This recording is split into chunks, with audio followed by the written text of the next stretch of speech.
चलिए फिर आज की वीडियो को भी शुरू किया जाए। क्या हाल चाल आपके, सब बढ़िया? वेलकम बैक टू समाचार 2.0। This is your host Devesh Singh. आप सभी को मेरा नमस्कार। आज हिंदुस्तान में 3 नए रफाल जेट्स फ्रांस से उड़ के सीधा हिंदुस्तान में आने वाले थे और इस पे भी बात करेंगे कि बंगाल में 80,000 से 1 लाख लोग बंगाल छोड़कर क्यों और कहां चले गए और ये किसने बताया, इस पर भी बात करेंगे। क्यों बीजेपी के सपोर्टर्स ही बीजेपी के खिलाफ कौन सा ट्रेंड चला रहे हैं, इसके ऊपर भी डिटेल में बात करेंगे। इसी के साथ आज की वीडियो की शुरुआत करते हैं। तो फिर फर्स्ट कम्स फर्स्ट, सबसे पहले रफाल जेट के बारे में बात करते हैं। भारतीय वायुसेना के खेमे में 3 और रफाल जेट्स आज रात को जुड़ गए, जो सीधे फ्रांस से उड़ के आए बिना मिड एयर रिफ्यूलिंग के बगैर। जी हाँ, भारत के पास 17 ऐसे जेट्स पहले से मौजूद हैं, 3 और इसमें जुड़ गए। भारत के पास अगले साल तक 36 रफाल जेट्स आ जाएंगी, जिसकी डील हमने फ्रांस से कर रखी है, जिसकी कीमत है 59,000 करोड़। जी हाँ, किसी भी डिफेंस डील हुए अभी तक जितने भी हुए हैं उसमें से ये सबसे बड़ा और सबसे ज्यादा कंट्रोवर्शियल डील है। अब रफाल जेट बिना किसी डाउट के सबसे ज्यादा टेक्नोलॉजिकली एडवांस्ड है। इसके बारे में अगर आपको डिटेल में जानना है तो डिस्क्रिप्शन में मैं एक लिंक छोड़ दूंगा, आप वहां से जरूर चेकआउट कर सकते हैं। तो अब अगली न्यूज अपडेट की तरफ बढ़ते हैं। मैं आपको बता दूं, बंगाल से, वेस्ट बंगाल से कम 80,000 से 1 लाख लोग बंगाल छोड़कर भाग रहे हैं। और ये बात मैं नहीं कह रहा, जेपी नड्डा, बीजेपी के नेता जेपी नड्डा कह रहे हैं और इस स्टोरी को प्रेस ट्रस्ट ऑफ इंडिया ने कवर किया है। उनका ये कहना है कि बंगाल में लोग अपने आप को सेफ नहीं फील कर रहे हैं। उनको ऐसा लग रहा है कि टीएमसी के गुंडे उनकी जान ले लेंगे, तो बंगाल में रहने से अच्छा बंगाल छोड़कर चले जाओ। जब तक उनकी जान की सेफ्टी है तब तक अच्छा है। मैं यहाँ पर प्रूफ भी डाल दूंगा, आप चेकआउट कर सकते हैं। बंगाल से जुड़ी हुई एक और खबर है, जहां पर बंगाल में एक बीजेपी के कार्यकर्ता के घर पर कुछ लोगों ने बॉम्ब फेंका। पुलिस वहां पर पहुंची। पुलिस से उन्होंने बताया कि मैंने सीसीटीवी में चेक किया तो 3 लोग मिलकर आए थे जिन्होंने मेरे घर के ऊपर बॉम्ब फेंकना शुरू कर दिया। मतलब आप समझ सकते हैं कि अगर आप बीजेपी को सपोर्ट कर रहे हैं तो टीएमसी के गुंडे आपके घरों के ऊपर बॉम्ब भी फेंक सकते हैं, ठीक है। तो उनका कहना है कि फिलहाल पुलिस आई, उन्होंने सारे सीसीटीवी फुटेजेस को अपने साथ वो लेकर गए हैं। फिलहाल इस पूरे मामले पर इन्वेस्टिगेशन जारी है।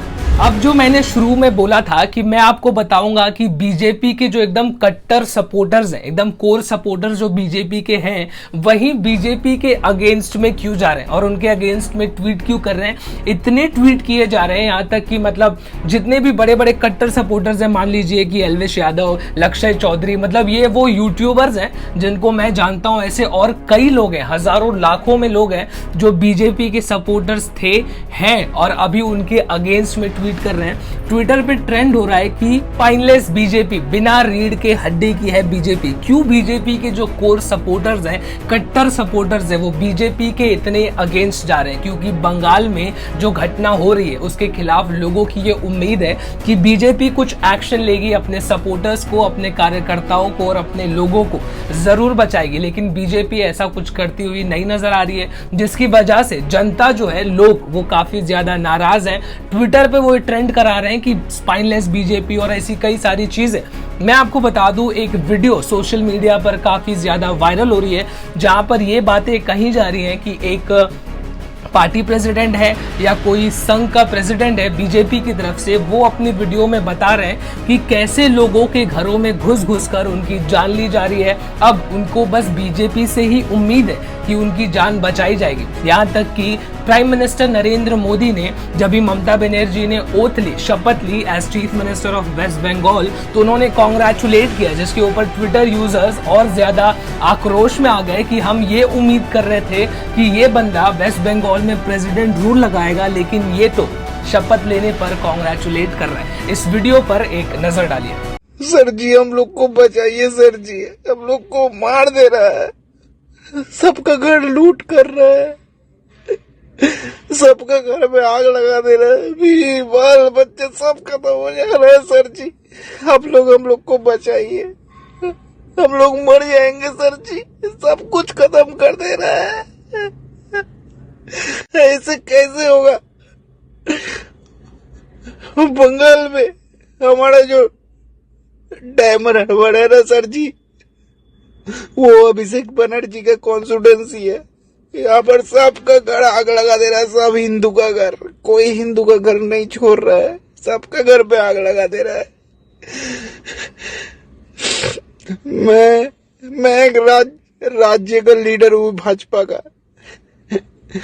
का एससी मोर्चा का मैं राज्य का सेक्रेटरी हूँ। मेरा घर भी नहीं छोड़ा, मेरा घर में सब कुछ लूट हो गया, सब तोड़फाड़ हो गया, सब आग लगा दिया। सिर्फ मेरा नहीं, हमारा पार्टी का कार्यकर्ता का कम से कम 300 से 400 कार्यकर्ता का घर लूट आग लगा दिया गया। सर जी आप लोग हम लोग को बचाइए सर जी, हम लोग नहीं तो मर जाएंगे सर जी, हम लोग मर जाएंगे। मैं आज 3 दिन से सर जी भूखा ना खाए हुए भागे भागे फिर रहा हूँ, ना हमारे पास कुछ खाने का है ना रहने का है। हम लोग क्या करेंगे, हम लोग को कुछ समझ में नहीं आ रहा सर जी, आप लोग हम लोग को बचाइए, हम लोग को बचाइए सर जी, प्लीज हम लोग को बचाइए। हमारा फैमिली बहुत बुरी हालत में है। अब बात करते हैं, काफी ज्यादा सेंसिटिव टॉपिक है जहां पर सुप्रीम कोर्ट का वो फैसला जिससे महाराष्ट्र में कई सारे लोग सुप्रीम कोर्ट से नाराज नजर आ रहे हैं। सुप्रीम कोर्ट ने मराठास को देने वाले रिजर्वेशन को 50% रिजर्वेशन को कैंसिल कर दिया है, ये कहते हुए अब मैं आपको वो बताने जा रहा हूं जो सुप्रीम कोर्ट ने कहा है। मैं बस कोट कर रहा हूं। सुप्रीम कोर्ट का कहना है कि मराठास को कोटा देना बिल्कुल भी अनकॉन्स्टिट्यूशनल होगा, क्योंकि ना तो वो सोशली बैकवर्ड है और ना ही वो एजुकेशनली बैकवर्ड है, यानी कि मराठास काफी ज्यादा एजुकेटेड भी होते हैं। उसके बाद उन्होंने इस बात को भी ऐड किया कि आजादी को 70 साल हो गए, लेकिन आज भी कई सारी कम्युनिटीज ऐसा चाहती हैं कि उनको बैकवर्ड घोषित कर दिया जाए ताकि वो रिजर्वेशन का फायदा उठा सके। उन्होंने ये भी बताया कि कैसे महाराष्ट्र में कई सारे पोजीशंस पर ये कम्युनिटी काफी ज्यादा ऊपर है। इनफैक्ट उन्होंने कहा कि महाराष्ट्र में मराठास डोमिनेंट है। उनका कहना था कि पिछले 19 चीफ मिनिस्टर्स में से 13 चीफ मिनिस्टर्स इसी कम्युनिटी से थे और कई सारे सिविल सर्विसेज जो हैं, पब्लिक सर्विसेज, उसमें भी grade A, grade B, C, D में 30% से लेके 40% ऑफिसर्स इसी कम्युनिटी के हैं। जिसके बाद ये सारी बातें कहने के बाद अब मैं अनकोट कर रहा हूं, इसके बाद उन्होंने फैसला सुनाया कि वो रिजर्वेशन नहीं दे सकते। अगर इस फैसले को कोई बदल सकता है तो वो सिर्फ और सिर्फ भारत के प्रेसिडेंट, उनके हाथ में ये फैसला है कि कौन से कम्युनिटी को वो बैकवर्ड डिसाइड करना चाहते हैं। जिसके बाद महाराष्ट्र के लोग इस डिसीजन से काफी ज्यादा नाराज हैं।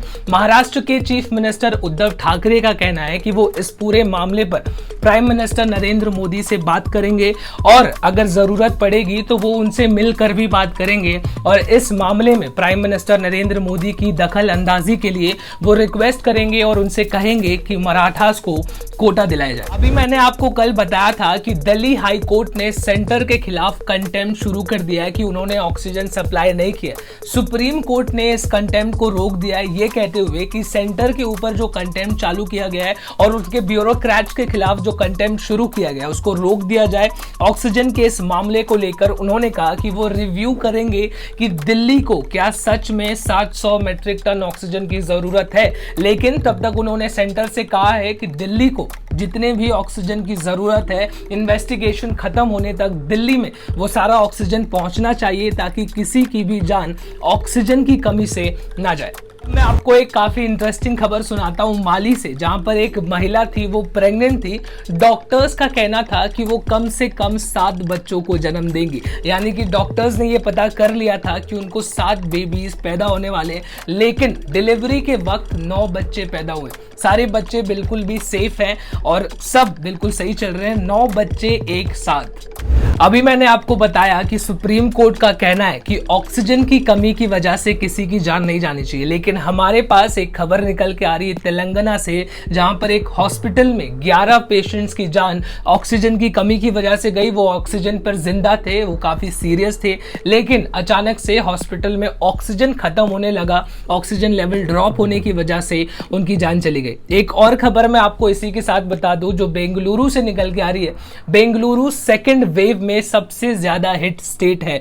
जी हाँ, पूरे देश में ऐसी कोई जगह नहीं है जहां पर 1 लाख से ज्यादा एक्टिव केसेस मौजूद हो, लेकिन बेंगलुरु में 3 लाख से ज्यादा एक्टिव केसेस मौजूद हैं। अगर दिल्ली की बात करें तो दिल्ली में 99,000 एक्टिव केसेस हैं, महाराष्ट्र में 91,000 एक्टिव केसेस हैं, लेकिन वहीं बेंगलुरु में 3 लाख और बाकी जितने भी जगह है सब जगह 70,000 से कम एक्टिव केसेस मौजूद है। बीजेपी की हार की शुरुआत जो है वो अब हो चुकी है, क्योंकि बीजेपी कई जगह पर हार रही है, पंचायत इलेक्शंस में भी हार रही है। मैं आपको बता दूं, बीजेपी को योगी आदित्यनाथ ने बचाया, क्योंकि उत्तर प्रदेश में भी बनारस हो या मथुरा हो या अयोध्या हो, सब जगह पंचायत इलेक्शन में बीजेपी हारती हुई नजर आई। लेकिन जहां पर योगी आदित्यनाथ है, गोरखपुर, वहां पर उन्होंने 20 सीटें जीती, लेकिन वो सपा से बहुत ज्यादा आगे नहीं है। सपा ने भी 18 सीटें जीती, लेकिन उसके बावजूद अगर आप नंबर्स को देखेंगे तो बीजेपी यहां पर उनसे थोड़ा बहुत आगे।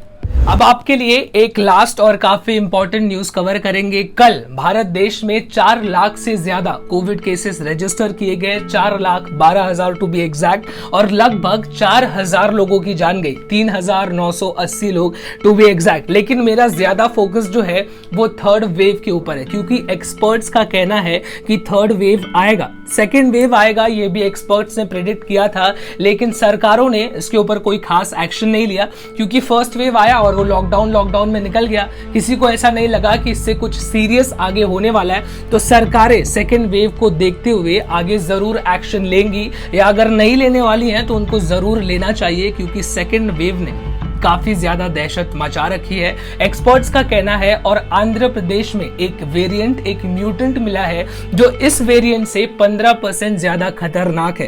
ये ज्यादा तेजी से बढ़ता है और लोगों की जान के लिए ज्यादा खतरनाक है। तो इन सारी चीजों को देखते हुए लोगों को भी अपनी सेफ्टी का ख्याल रखना चाहिए, क्योंकि हो सकता है आने वाले कुछ दिनों में, कुछ महीनों में ये वेरिएंट खत्म हो जाए, ये सेकेंड वेव खत्म हो जाए, लेकिन जरूरी है, फिक्स है, कंफर्म्ड है कि थर्ड वेव आने वाली है। तो अपना ख्याल रखिए। इसी के साथ आज की न्यूज अपडेट्स में बस इतना ही। एक और इम्पोर्टेंट चीज मैं ऐड करना चाहता हूं, अगर कोई भी व्यूअर ये वीडियो देख रहा है और उसको ऐसा लगता है कि इस कंटेंट में कुछ मिसलीडिंग है या कोई गलत चीज मौजूद है, तो आप जरूर हमको हमारे जीमेल पर मेल कर सकते हैं या इंस्टाग्राम पर भी मैसेज करके बता सकते हैं कि ये कंटेंट या ये जो चीज आपने इसमें ऐड कर रखी है ये गलत है, ये मिसलीडिंग है, ये पुरानी है या ये फेक न्यूज है।